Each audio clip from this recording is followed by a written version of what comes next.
It was the night before Christmas. In a place white and cold, a cute little penguin was out for a stroll, skipping along filled with glee, filled with joy.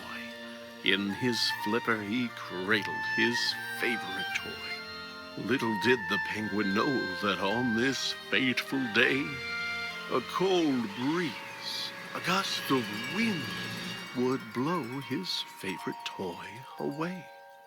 So he looked and he looked, his beak covered in frost. He looked up from his search and realized, oh no, I am lost.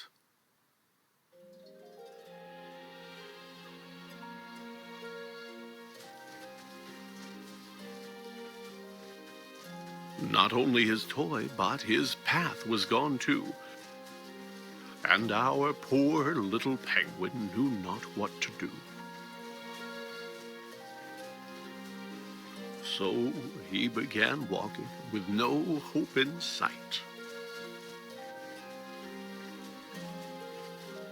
Until, from a distance, he could see a small light.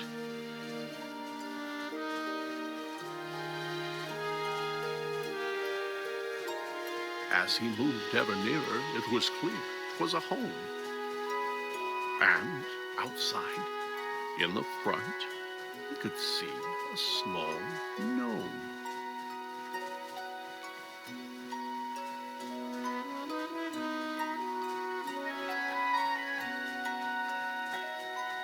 The gnome shoveled this way and that and was squinting and muttering, Fiddlesticks, they have gone missing.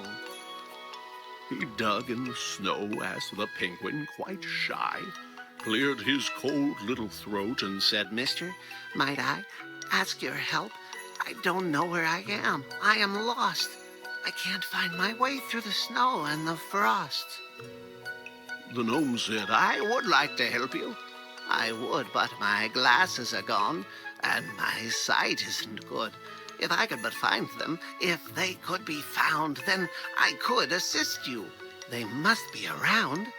Where did you have them last? Asked the penguin, so cute. The gnome thought and answered, While gathering fruit, I was out picking berries, and the snow, how it fell. It frosted my lenses. I couldn't see well. I removed them to wipe them, but they slipped from my hand. And now they are gone. So you must understand that were I to guide you, you might go astray. If I can't find my glasses, I can't see the way. The lost little penguin felt sympathy for the sad, sightless gnome, and he set out once more, but instead of attempting to get home in haste, he would look for the glasses the gnome had misplaced. Maybe this rock was the place where he'd find the gnome's glasses, but no, they were nowhere behind.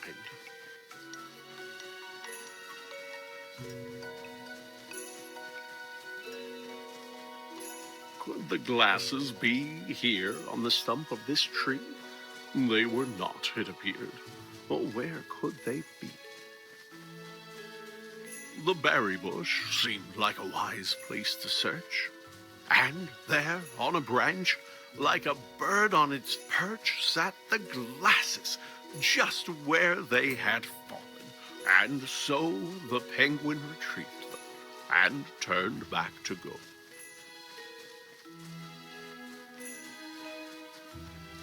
He'd get back to the gnome and return him his sight. Then, once again face his disheartening plight. Being lost wasn't fun, but the penguin was glad that he'd gotten to help and was happy he had.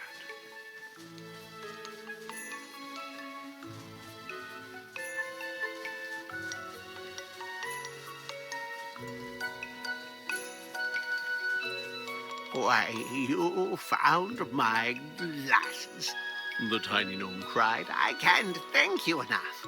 Will you join me inside? The penguin said, Thank you, but no, for I should try to find my way home to this cold, lonely wood. The gnome said, "Oh, yes, you had mentioned before that you knew not the way to your very own door. Well, now that I see, I am happy to say those candy canes there, they will show you the way."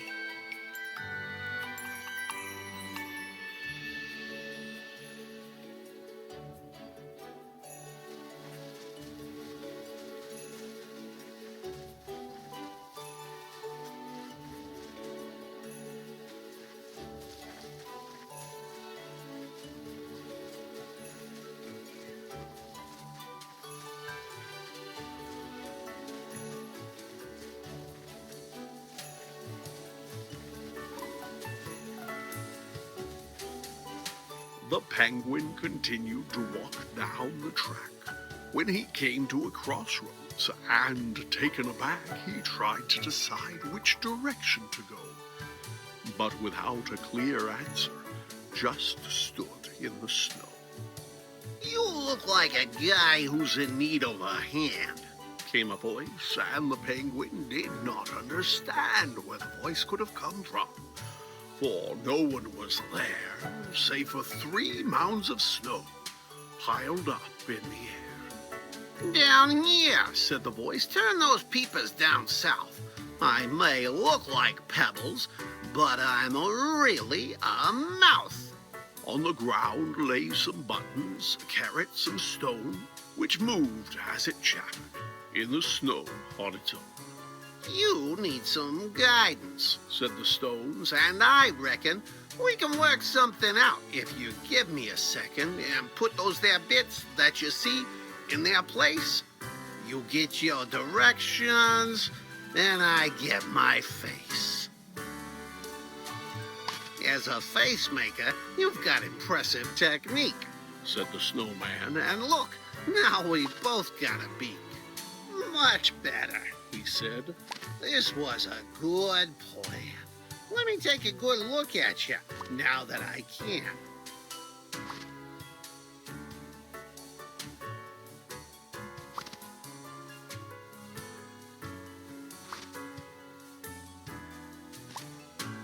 The snowman was proud of the features he wore. He thanked his new friend and Said, "Look, I am sure that you won't have no trouble if you go to the right, but make sure that you're out of the woods before night."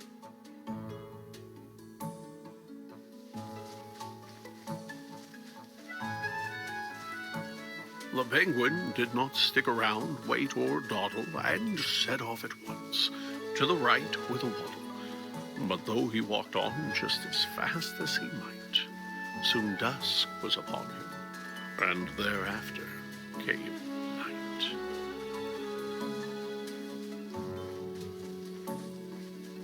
"Why, it's too dark to see," said the bird with a chill, when he tripped and he slid down the side of a hill.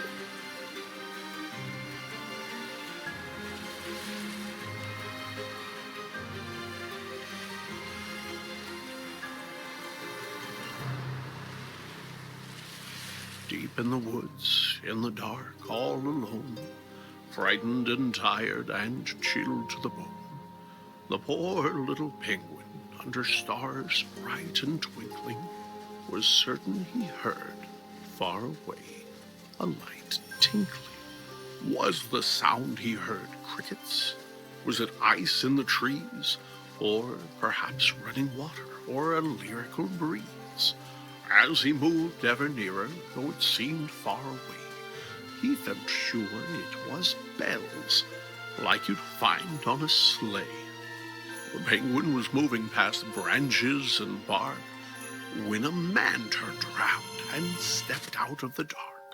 The man said, "My goodness, you're only a child. What brings a young penguin out here in the wild?" "It wasn't on purpose," said the cold little bird. "Perhaps," said the man, "I could see you chauffeured to your home in my sleigh, for unless I am wrong, it's the next on my route, and the trip won't take long."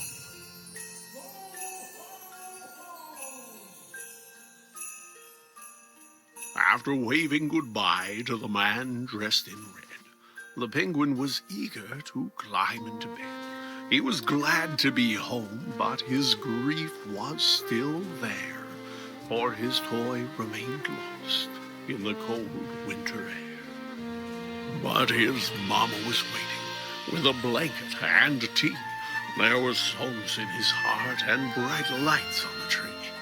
Even without his toy, he could hardly believe just how happy he was on this cold Christmas Eve.